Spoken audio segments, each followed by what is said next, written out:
Bien, ahora veremos el tema de medidas de dispersión dentro de las medidas descriptivas para la materia de estadística. ¿Cómo definimos a las medidas de dispersión?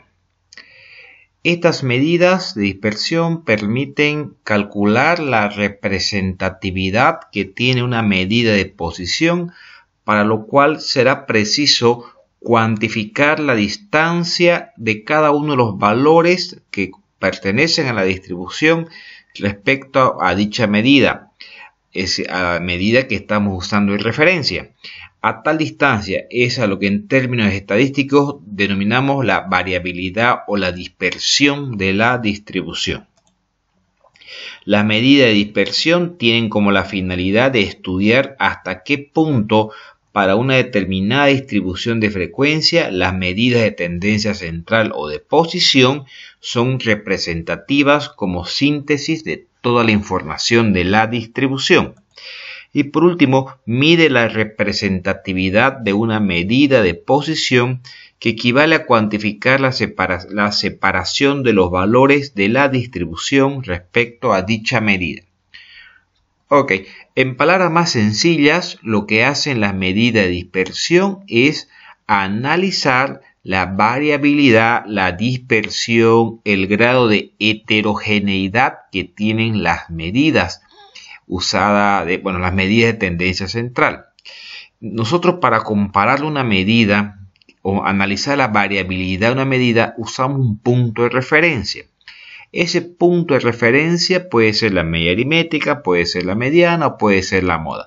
Aunque más común es analizar la variabilidad o la heterogeneidad de los datos en función a la media aritmética. Mientras más altas sean cualquiera de las medidas de dispersión que vamos a analizar, significa que la heterogeneidad de los datos es cada vez mayor. Mientras más baja sean cualquiera de las medidas de dispersión que calculemos, significa que los datos de las muestras son cada vez más homogéneos. Estas medidas de dispersión varían desde 0 para arriba. Cuando es 0, cuando cualquier medida de dispersión es 0, representa una homogeneidad perfecta. Y a medida que aumenten las medidas de dispersión, aumenta también la variabilidad, aumenta la heterogeneidad y aumenta la dispersión de los datos.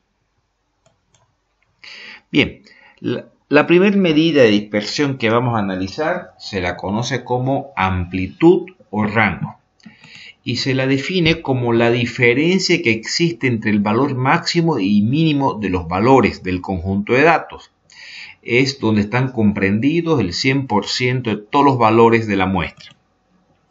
Así que el rango no es más que la diferencia entre el valor máximo y el valor mínimo.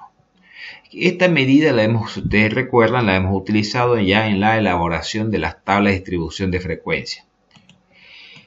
¿Cuáles son los inconvenientes de esta medida? No utiliza todas las observaciones porque trabaja solamente con los dos valores extremos. Es muy afectada justamente por valores extremos, valores muy grandes, valores muy pequeños afectan al rango. Y por último, no tiende a disminuir a medida que se va aumentando el número de observaciones. Y el rango tiende a aumentar o a mantenerse igual cuando aumentan las observaciones. Bien, vamos a empezar a calcular la primera medida de dispersión, y es la desviación media absoluta. Lo que hace esta medida en realidad es analizar la variabilidad o la heterogeneidad de los datos usando como punto de comparación a la media aritmética. ¿Qué tan alejados están los datos de la media aritmética? Lo que al final se obtiene es un promedio de las desviaciones individuales de los datos en función al punto de referencia, que en esta medida, vuelvo a recalcar, será la media aritmética. Muy bien. Ahora, ¿cómo calculamos la desviación media para datos no agrupados, datos que no están dentro de una tabla de distribución de frecuencia? Aquí nos planteamos un ejemplo. Acá tenemos un conjunto de datos, son 4 en realidad, no están dentro de una tabla. Y para calcular la desviación media hacemos uso de esta fórmula, donde tenemos aquí la media aritmética por un lado, tenemos cada uno de los valores de la muestra, en este caso estos 4 datos que tenemos, y el n, que es la cantidad total de observaciones. Entonces lo que vamos a calcular es en realidad un promedio de las desviaciones o de la variabilidad que tienen cada uno de estos datos respecto a la media aritmética. Entonces para ello inicialmente vamos a necesitar que calculemos la media aritmética de este conjunto de datos. Recordemos que la media aritmética es igual a la sumatoria de todos los datos dividido entre la cantidad total de datos. Muy bien, aquí procedemos a sumar los 4 datos mencionados dividido entre el tamaño de la muestra, que es 4, el promedio nos da 9,25. Bien, entonces ahora al calcular la desviación media, lo que vamos a hacer en realidad es analizar la variabilidad que tienen estos 4 datos que forman parte de la muestra respecto a la media aritmética. Vuelvo a recalcar. Bien, reemplazamos en la fórmula entonces. Aquí es la sumatoria de la diferencia absoluta. Esto en realidad son valores absolutos.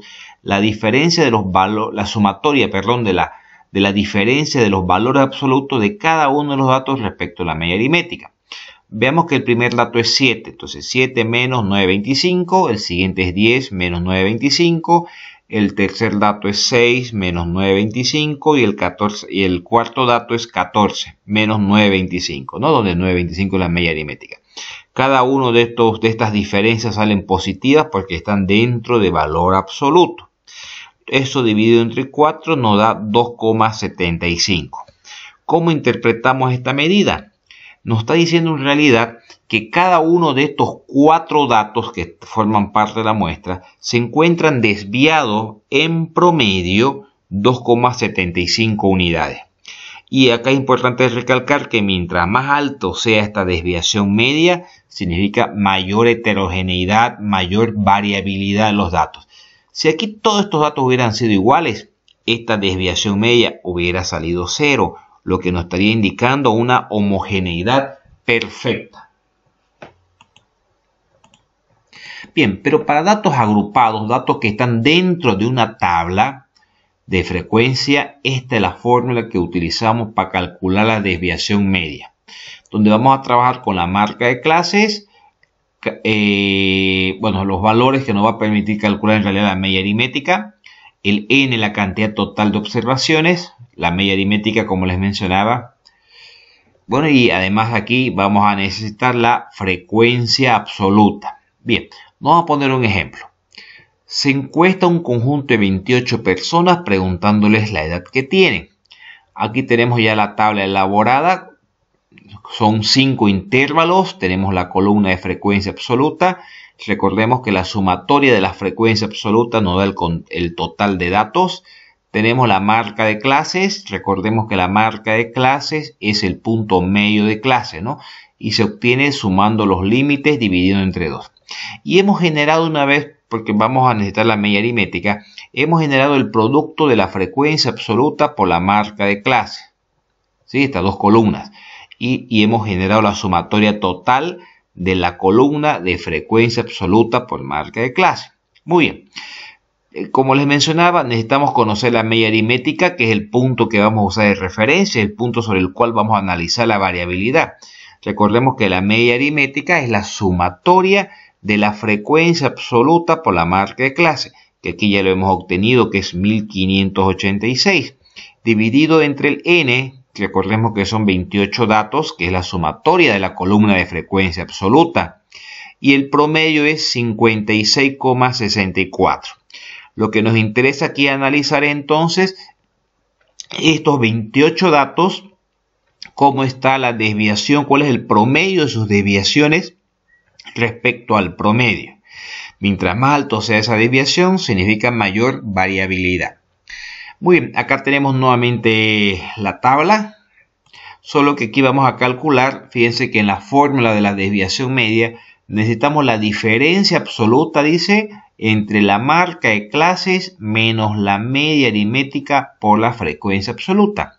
Entonces, en el caso de la primera categoría, ¿cómo sería? Dice marca de clase 37 menos la media aritmética, que es 56,64. Esa diferencia obtenida, como está dentro de valor absoluto, va a ser siempre positiva. Y luego se multiplica por su respectiva frecuencia absoluta, que en este caso del primer intervalo va a ser 3. Y así hacemos esa operación para todas las categorías, ¿sí? Y obtenemos una sumatoria total. Esta sumatoria es la que vamos a reemplazar en la fórmula. De manera que la desviación media dice que es igual a esa sumatoria de las diferencias absolutas de la marca clase menos el promedio y luego por la frecuencia absoluta. Esa sumatoria la tenemos aquí, que es 233,60, dividido entre el n, el total de datos, que son 28. Y obtenemos una desviación media de 8,34 años. Entonces, podemos llegar a la conclusión de afirmar que cada uno de estos 28 encuestados, a los cuales se le ha preguntado la edad, si pudiéramos distribuir en forma equitativa las desviaciones de las 28 edades, pudiéramos decir que cada uno de los 28 encuestados, la edad que tienen, se encuentra desviado 8,34 años, tomando como punto de comparación, como punto de referencia a la media aritmética. Y aquí sería importante recalcar, ¿no? Si estas 28 personas hubieran tenido la misma edad, con seguridad que esta desviación media fuera 0, porque significaría una homogeneidad perfecta. Pero a medida que han ido variando las edades, aumenta la variabilidad, aumenta la heterogeneidad. Vuelvo a recalcar, mientras más grandes sean las medidas de dispersión, en este caso la desviación media, significa que los datos son cada vez más dispersos, que hay mayor heterogeneidad. Y viceversa, mientras más pequeña sea la desviación media o cualquier medida de dispersión, los datos son cada vez más homogéneos, llegando a un valor de 0 para cualquiera de las medidas de dispersión, que nos estaría indicando una homogeneidad perfecta. Ok, espero que haya quedado claro con esta explicación. Muchas gracias.